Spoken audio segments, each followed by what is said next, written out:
Good morning everyone at nandito kami sa birthday celebration bukas po ni Lola Pilar at saka ni Kumaring Pani at nag-decorate po ako dito. Ito po yung aming pinaka makeover ngayon. Simple lang po kasi nga maliit lang ang area, hindi naman kalakihan yung area.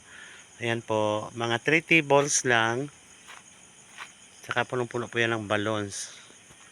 Ayan po guys. Ayan, 80 at saka 50. Yan, nilagyan namin ng black and gold na balon sa backdrop. Ayan po. Saka yung ating gilid, nilagyan po natin ng mga artificial na bulaklak. No? 4 na haligi po yan, nilagyan natin ng artificial na bulaklak. Ayan po. Ayan, palamuti po dyan sa ano natin. Sa decoration. Ayan po, dito rin po. Gabing-gabi po, mahamog nga ngayon. Ayan, ito pa. Ayan.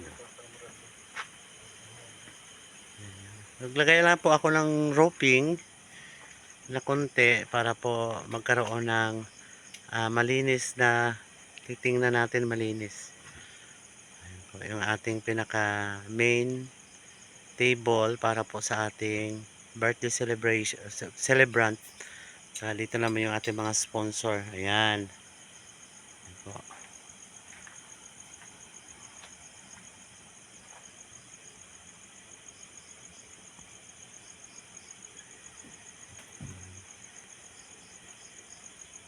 Kung sinong gusto pong magpa-booking dyan ng decoration, anytime pwede po kayo maka-PM sa amin dito po sa ating account at dito po sa ating YouTube channel para po sa inyong decoration. Ano mang mga okasyon na gusto ninyo po ay anytime po pwede po tayo dyan. Ayan. Thank you very much.